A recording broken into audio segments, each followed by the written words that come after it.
Zaman hayırlı olsun sevgili seyirciler. Hoş buluştuk. GRT kanalında Gagauzya Güngünden programması bugün de sizi selamlar. Stüdyamda büyün işlerim ben Alona Terzi, hemşerim Süleyman, misafirlerimiz bugün ikisi stüdyamızda. Bir meraklı lafımız bugün de stüdyamızda olacak. Onuştan hepsinize teklif ederim. Bizimle birlikte olasınız. Bir-iki kıvama ayrılırız. Stüdyamıza döndüğünden ben tanıştıracağım sizi bizim bugünkü misafirlerimizle hem programın temasından kalın bizimle.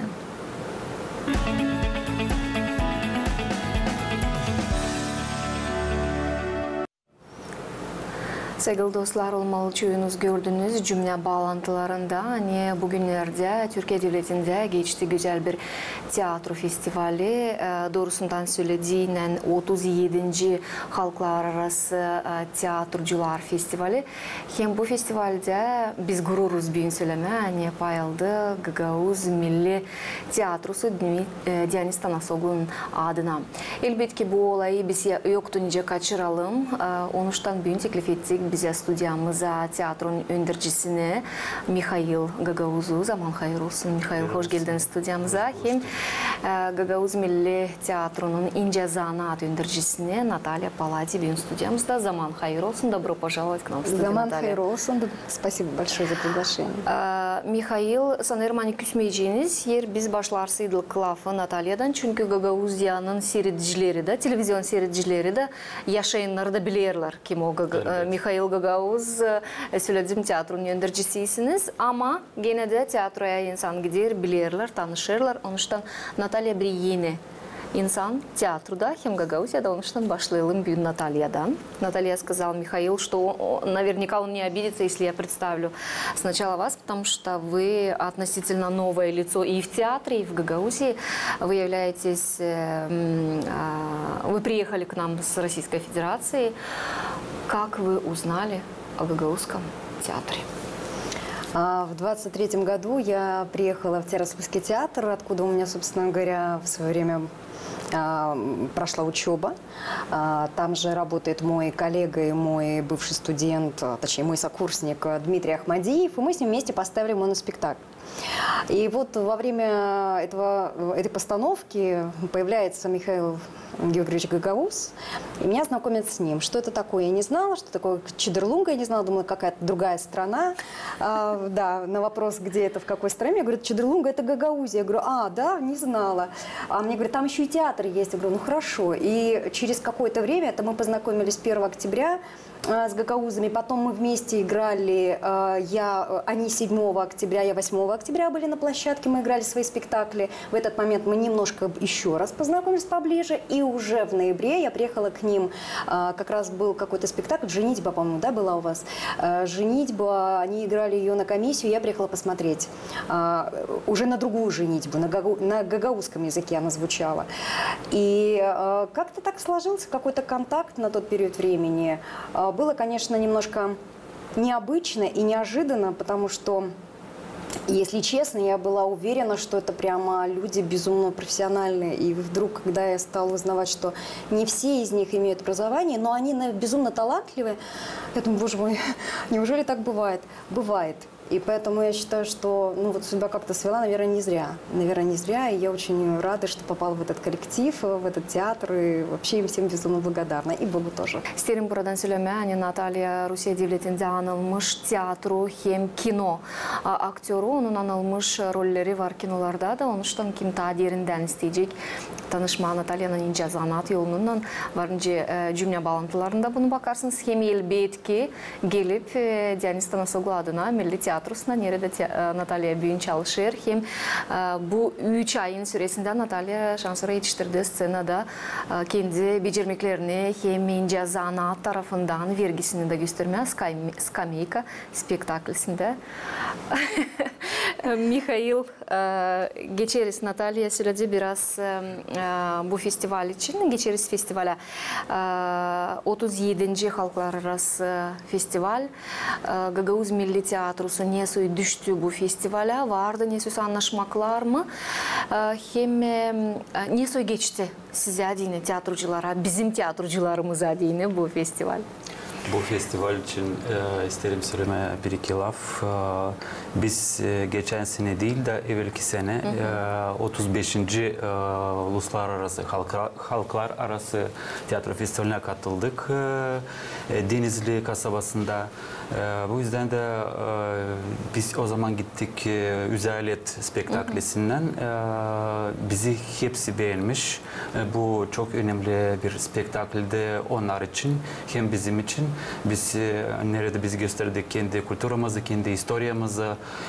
Bu yüzden de geçen sene bu festival geçti ama geçti Ceviz ayında. Ceviz ayında biz katılmadık. Neden? Çünkü bu festival anından olmuş, birden olmuş. Yetiştiremedik oraya düşme. Ama bu sene çalıştık hani oraya düşelim. 37. Halklar Arası Tiyatro Festivali'ne. Biz pek mutluyuz. Hem de bütün milletler, angalar katıldı bu festivalde. Çok merakla bekliyordular bizi. Çünkü bizim oyunumuz Körlerin Dünnesi bütün spektaküllerinden bu festivalde en önemliydi hem en baştaydı.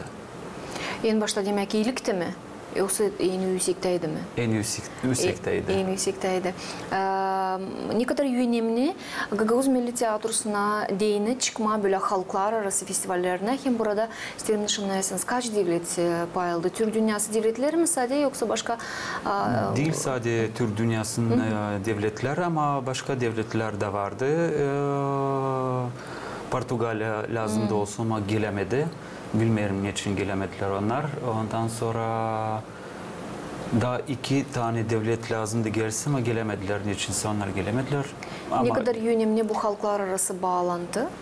Bu takım bağlantılar hem tiyatro uğrunda bizim tiyatro için pek güzeldi, pek önemliydi. Neden? Çünkü bizim aktörler görüp başka spektakülleri onlar neredeyse bir şey alırlar. Aktörler nice oynarlar. Anılmış mı? Spektaküller oynadılar mı? Anılmamış mı? Yeni mi spektakül çıkmış? Çünkü vardı devletler hani gösterdiler ilk defa orada kendi spektaklisini. Bu yüzden de bizim tiyatro için bu çok önemliydi. Tiyatromuz daima lazım. Seyretsin, lazım gitsin bu takım festivallere. Çünkü burada sürekli kalırsak biz kendi kendimize neredeyse yiyeceğiz. Durgudayarız mı ilerlemekte? İlerlemekte biraz kültürümüzde değil ama tiyatro uğrunda biraz paslaşırız. Paslaşırız dediniz de... Paslanırız daha doğrusu. Paslanıp paslaşırız o zaman diyelim. Söylediniz bu kelimeyi de isterim söyleme tiyatro ilerlemesinde de mi var zamandaş teknolojiyalara vakıda göre ilerlemek? Yoksa tiyatro ince zanatı nasıl ilerler? Tiyatro zanatı bu alarak hesaba vakıdı. Vakıdı hesaba alarak hem vakıdı hem tiyatro uğrunda biz bir şey görmezsek o zaman tiyatromuz daha ilerlemeyecek. Neden? Yani ilerleyecek kültür uğrunda. Elbette ki biz daima tiyatromuzu Gagavuzya'mız için çalışırız ama lazım bu işleri daha yüksek uğra çıkaralım. Mikhail, hem isterim buradan nişanlama, Gagavuz Milli Tiyatrosu şanslı. Bana kalsa bu festivalde şanslıydı. Onunla hani Türkiye'de geçti bu festival. Körlerin Dünnesi Gagavuz dilinde spektakli. Türk auditoriyası anlar %100. Onuştan buradan da daha büyük şansımız bizim diyelim uydurarak Portugalya tiyatrosundan. Nasıl Türk yaşayanları, Türk publikası kabul etti bizim spektakli? Türk publikası. Bizim diyelim bakın. Bizim diye spektakli. Türk publikası bizi çok güzel karşıladılar. Bizim Gagavuz dilini o kadar anladılar ki. Sağ olsunlar kim çevirmiş Körlerin Dünyası Gagavuz diline. Neden? Çünkü o kadar anlayışlı hem de Gagavuz dili orada üttü. Bir Türk dil olarak. Çünkü Uzbekistan'dan bir grup vardı.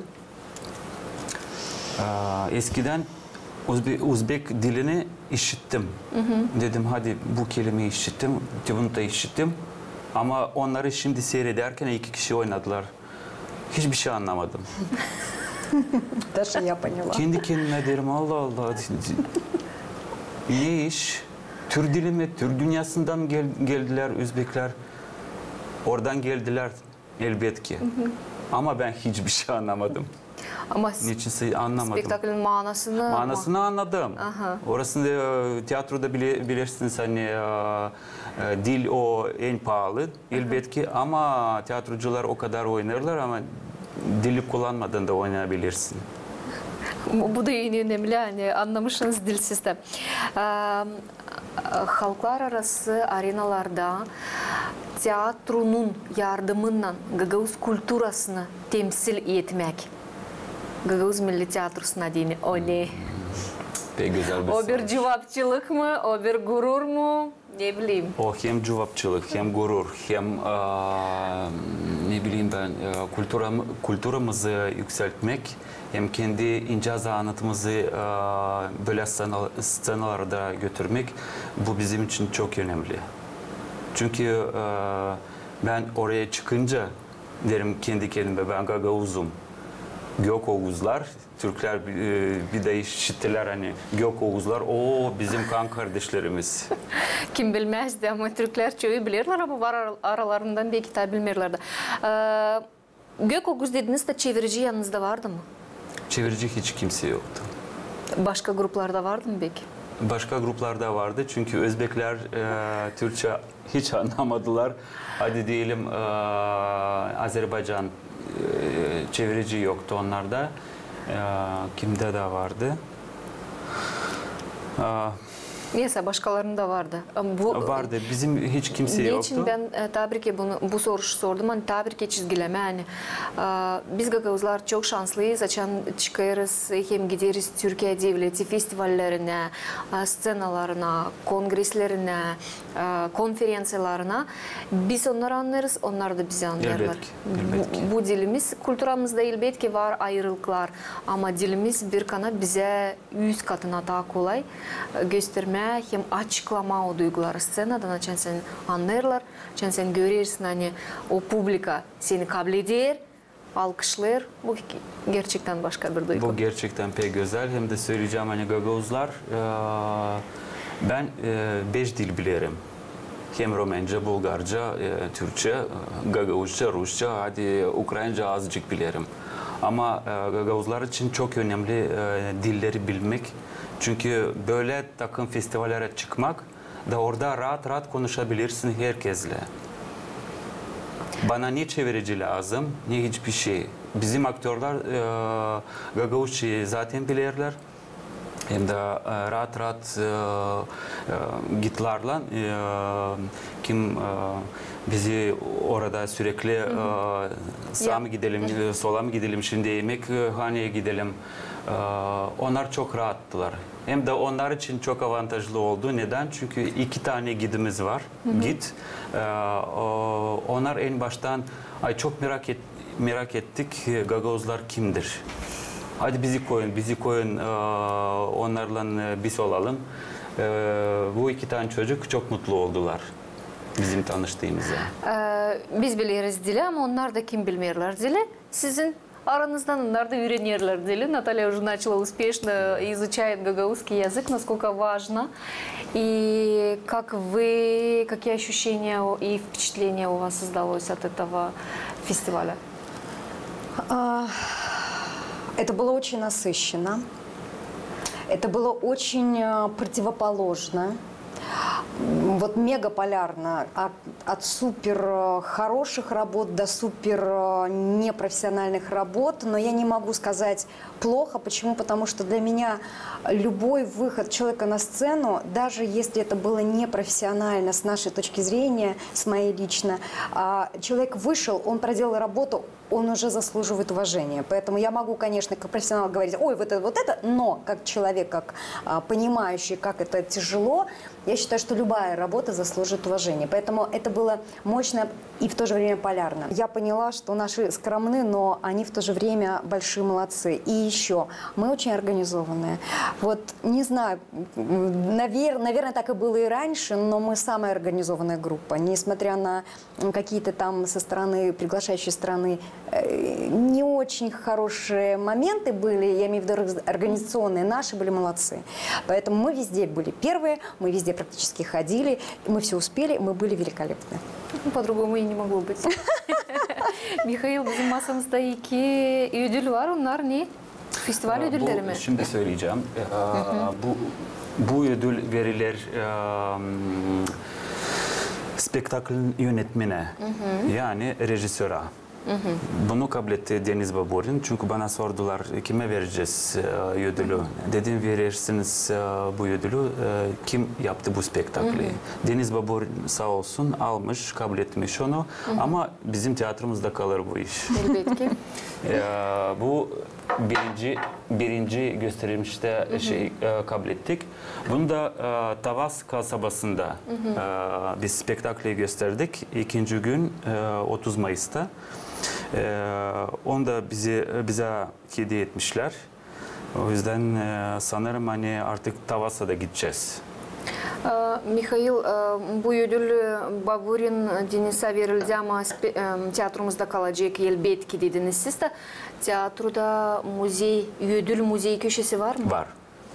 Bunlar da olacaklar Bunlar da iki tane daha geldi. Gelen yıla var mı planlar bu festivalin geçirilmesine? Hem düşünürsünüz mü siz şansölye bu iş için? Biz düşünürüz gelen yıla da düşüneceğiz ama bizim ta işimiz bitmedi. Ama siz o kadar duygularla döndüğünüz geri hani mutlaka lazım düşünürsünüz değil mi? Düşüneceğiz. Tamam. Niçin sordum? Koyma bir nokta bu temaya. Çünkü var daha bir güzel festivalimiz. Hangisi için de isterim mutlaka yetiştirelim bu programın süresinde. Kirez ayın 23'ünde 29'unda Moldova devletinde geçecek 13. Halklar Arası Festival Laboratoriyası. Hangisinde kamer tiyatroları pay alacaklar. Gagauz Milli Tiyatrosu bu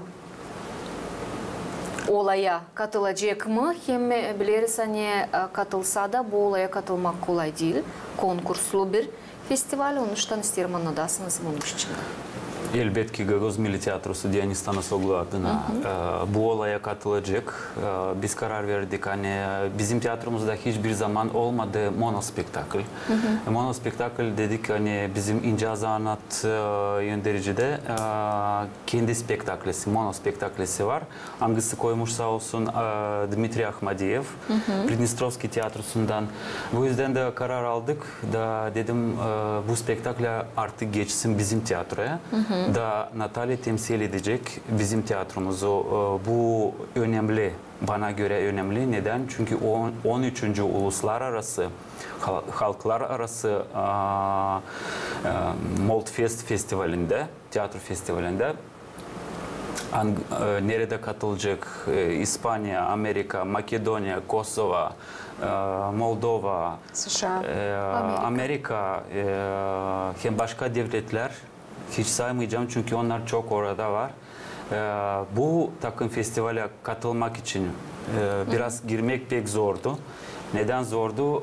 Telefon edip de Alexander Petrov kendisi direktör, hem bu festival direktörü hem Yuri Harmelin tiyatrosunun yöndericisi. Dedim Gagauz Milli Tiyatrosu katılmak ister ilk defa sizin festivaline. Peki dedi gönderin videoları ne varsa hepsini gönderin artık seçelim. Çünkü orada seçim kurulu var. Seçim kurulundan da biz geçtik. Sağ olsunlar bizi ertesi gün aradılar. Dediler sizin spektakli kesin olacak. Elbette ki bizim spektakli 25 Kireç ayın 25'inde. 25'inde saat 17'de. Nerede? Karmel'in tiyatrosunda olacak. Büyük scenada. Bu yüzden kim ister katılmak kişiler de buyursunlar, gelsinler. Mutlaka isteriz Natalya da anlatsın bize. Çünkü Natalya temsil edecek Диане Станиславовна adına tiyatrosunu. Hem Наталья, мы бы попросили вас чуть-чуть рассказать, о чем этот Моноспектакль. Моноспектакль, да. Это моя идея, которую я когда-то придумала. Началось все со спектакля Ахматовой, потом это переросло в любовь, в принципе, к Серебряному веку. И вот с Димой Ахмадиевым мы из 27 поэтов, которых я когда-то там отыгрывала, мы оставили 12, и 13 – это мой образ уже личный, моя это личная песня, которую я пою в конце спектакля. О чем спектакль? Это маленькие истории из жизни поэтов Серебряного века, но которые перекликаются с их поэзией. И иногда это звучит как поэзия, иногда это звучат романсы. И вот эти, каждый раз, переходя от стихотворения к стихотворению или к романсу, я перехожу в другой образ. То есть в образ того или иного поэта через какие-то маленькие фишечки. На самом деле там абсолютное буйство красок от слез до смеха, от трагедии до комедии. И поэтому он мне очень нравится, потому что ты не успеваешь, даже я как актриса не успеваю там заскучать, нет времени. Вот, поэтому мне он очень дорог. Он мне еще дорог тем, что каждый стих, он прочувствован мной, подобран. Музыка подобрана мной. Она тоже вся прочувствована. Песни – это особая история. Например, монолог на Цветаевский все знают, уж сколько их осталось в этой... Это песня, которую я всю жизнь мечтала спеть, но я всегда боялась, потому что Пугачева для меня бог, и мне казалось, я никогда не смогу сделать, как она. А я и не пою, как она. Я пою ее по-своему, по-актерски. И мне кажется, оно получилось. Например, Вертинского вообще никогда не пела. И когда мне Ахмадиев Дима предложил спеть Вертинского, я говорю, боже, я и Вертинский, да ладно. А она спетая, она вообще другая. Потом, например, шансон на цветы Ахматовой, ой, на стихи Ахматовой, цветы почему? На стихи Ахматовой. Это вообще удивительно. Шацкая ее поет. Я когда услышала эту песню, думаю, боже мой, да это же кладезь просто. Поэтому это вот начинается с огня и заканчивается шампанским. Собственно говоря, в этом и весь кайф этого моноспектакля для меня лично. А этот моноспектакль когда будет представлен гагаузскому зрителю здесь у нас? Bu monospektakle biz ta bizim sezonumuz bitmeden biz onu bir kere oynayacağız. Belki bizim kasabada ya da Komrat'ta biz kesin onu göstereceğiz bizim seyredicilerimize. Neden? Çünkü bizim Gagauzya'da çok autorlar var, çok yazıcılar var. Ama bırakmayalım hem Rus yazıcıları, Angıların yaratmalarına Angıları dünya klasikleri girmiş. Bu yüzden onu göstereceğiz, kesin göstereceğiz. Programımız yaklaşır kendi sonuna ama mutlaka soracağım tabi bir soruş. Hem kısadan cevap isterim. Kireç ayının 13'ünde tiyatroda geçecek bir casting mı? Doğru mu anladım? Ne kadar önemli, hem ne niyetle bu yapılır? Bu neden yapılır? Çünkü bizim tiyatromuzda herkes bilir. Hani artık lazım gençler gelsin. Çünkü bizim aramızda gençler yok. Bu bir problema değil sadece bizim tiyatromuzda. Bu problema bütün Moldova'da. Bütün Moldova'da aktörler gelmiyorlar. Bakın Çehov tiyatrosunda 5 kişi aldılar bu yıl üniversiteye. Ama bizim üniversitede açılsın bir grupa gelen seneye biz çalışacağız. Hani en azından 10 kişi girsin. 5 çocuk, 5 de kız. Насколько необходимы молодые таланты сегодня в Гагаузском национальном театре? Вздыхаю, потому что очень необходимы. Во-первых, молодость – это про конкуренцию. В любом театре существует конкуренция, это нормально, это правильно. В любом театре, в любом коллективе, даже сейчас не про театр, когда есть свежая кровь, свежее видение, это, во-первых, широта, возможность, репертуар, если мы говорим про театр, либо про другие, неважно. В любом случае, это какая-то полнота. Это возможность, если мы сейчас говорим про наш конкретный театр, расширить репертуар до каких-то еще интересных высот, да, потому что нельзя все время входить в ту планку, на которой мы находимся. Понятно, что классики много, мы ее можем еще много-много и долго ставить. Понятно, что есть и небольшие спектакли, но людям нужно расти. Театр должен обновляться. Ему уже 27 лет, да, если не ошибаюсь. 27 лет. Это значит, нужно потихонечку вливать новую кровь. А новые люди, они другие. Они с другим видением. Да и вообще любая молодость, она хороша. Поэтому я считаю, что в театр нужно приглашать, нужно звать. И вот, кстати, 13 июня в 2 часа я очень хочу увидеть молодых, талантливых, ну, молодых, пусть каждый для себя примет этот ценз возрастной, насколько он молод. Вот. Я с радостью, думаю, театр наш откроет двери для этих людей, придут, попробуются. Перспектива какая? Перспектива обучаться у нас в театре непосредственно с нашими актерами, потому что у нас с сентября начинаются занятия, это речь, мастерство, это основа всего. Если будет возможность танцами заниматься, значит, это тоже. И, значит, в чем перспектива? Работать с нами на одной площадке, обучаться и тут же вступать уже не вступать, а быть занятым в спектаклях, в наших же. Вот. Это очень хорошо, потому что нет ничего лучше практики в самом театре. Поэтому, еще раз повторюсь, 13 июня в 2 часа дня мы ждем молодых людей, девушек талантливых, которые чувствуют, что готовы потратиться эмоционально, творчески, которым, в принципе, даже хочется раскрыться. Потому что театр – это не только про профессию. Театр – это еще про образ жизни. Театр – это про раскрытие себя. Театр – это про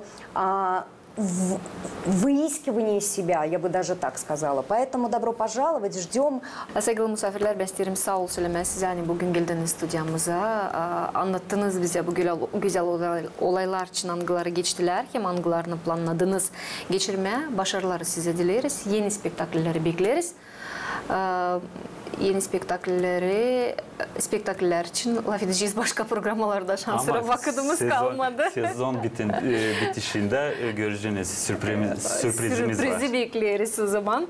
Sevgili seyirciler, tabii ki aklınıza getiririm. Hani stüdyamızda misafir gibi bulundular. Deniz Talınsoğlu adına Gagauz Milli Tiyatro'nun yöneticisi Mikhail Gagauz hem tiyatronun ince zanaatı yöneticisi Natalya Paladi. Size de derim sağ olasınız. Hani bizimle birlikteydiniz. Kalın sağlıcakla, gelen buluşmaklara da GRT kanalında.